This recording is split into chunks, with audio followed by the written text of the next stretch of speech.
अस्सलाम वालेकुम, good morning everyone. कैसे हैं सब दोस्त, प्यारे प्यारे दोस्त, मेरी यूट्यूब फैमिली कैसी है? ठीक है, उम्मीद करती हूँ आप सब खैरियत से होंगे। मैं भी खैरियत से हूँ, करम अल्लाह पाक के साथ का। अभी उठी हूँ और अभी मैंने सोचा कि फ़्रेश होने से पहले अपने दोस्तों से मुलाकात की जाए, बात की जाए। और नाजरीन, अभी जो है मैं उठी हूँ और हम लोग अभी प्ले कर रहे हैं रॉक्सी थिएटर पे गुजरावाला में। और आप सब दोस्त कैसे हैं, कमेंट्स करके बताएं ज़रा मुझे। ये देखें गाइस, मैंने मेहंदी भी लगवाई थी, कैसी लग रही है? अभी तो ये फीकी पड़ गई हुई है। और आज की हमारी जो रूटीन होगी वो मैं आपके साथ शेयर करूँगी इंशाल्लाह। अभी मैं उठी हूँ तो अभी मैं फ़्रेश होती हूँ। फ़्रेश होने के बाद फिर दोबारा आपसे मिलती हूँ और फिर हम करेंगे अच्छी अच्छी सी प्यारी प्यारी सी बातें। ओके ऑल फ्रेंड, मैं अभी आ रही हूँ, वापस आ रही हूँ। जाना नहीं है आपने कहीं भी। और चैनल को सब्सक्राइब जल्दी जल्दी कर दें जी। अस्सलाम वालेकुम प्यारे दोस्तों, किदा सारे? उम्मीद करनी है ठीक ठाक होगे। ਅਸੀਂ भी ठीक ठाक हाँ अलहमदुलिल्लाह, खैर वफीयत दे नाल।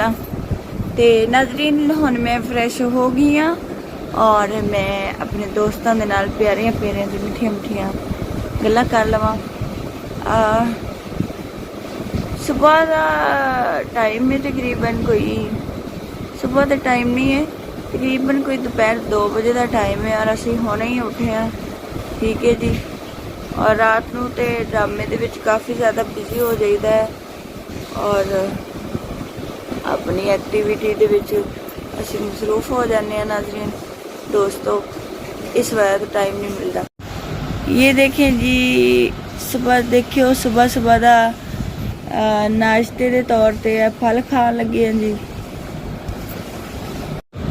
ते होर नाजरीन, सारे उम्मीद करनी है बहुत अच्छी होगी। दुआवां में याद रखा करो और अपना बहुत सारा ख्याल रखा करो। गर्मी बहुत ज़्यादा वा, गर्मी दे विच ते बहुत ही बुरा हाल हो जाता वा। गर्मी बहुत ज़्यादा वा और गर्मी बर्दाश्त करी भी नहीं जाती है। गर्मी बर्दाश्त करना भी किसी किसी का काम है।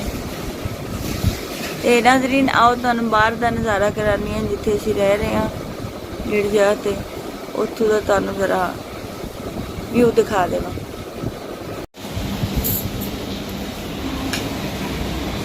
ਇਹ ਦੇਖੋ ਜੀ, ਬਾਹਰ ਬਹੁਤ ਜ਼ਿਆਦਾ ਧੁੱਪ ਨਿਕਲੀ ਹੋਈ ਹੈ ਤੇ ਇੱਥੇ ਯਾਨੀ ਕਿ ਗਰਮੀ ਦੇ ਮਨਾਜ਼ਰ ਨੇ ਇਹ ਸਾਰਾ ਉੱਤੇ ਛੱਤ ਵਾ। ਇਹ ਦੇਖੋ ਨਾਜ਼ਰੀਨ, सोहना जिहा माहौल गुजरावाले दा। और तुहानू किस तरह का लग्या? वो सामने रोड चल रहा वा जी। तो प्यारे दोस्तों, तुहानू किस तरह का लग्या है साडा इत्थों दी रिहाइश? उम्मीद करनी। ओ शीशा देखिए, शीशा देखिए, चलो तुहानू भी दिखा। हाय शीशे दे मजे। तो प्यारे दोस्तों, चलो आप वापस चलने अपने कमरे दे विच।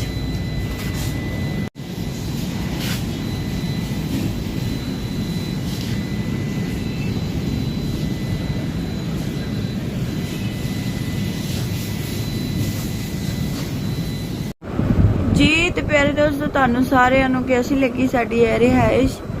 और इंशाल्लाह तुहाडे नाल फिर मुलाकात होएगी एक नवी वीडियो के नाल। ते नाज़रीन, साडे नाल ही रहना, जुड़े रहना। और अगली वीडियो तक इजाज़त चाहूँगी। अल्लाह हाफिज़।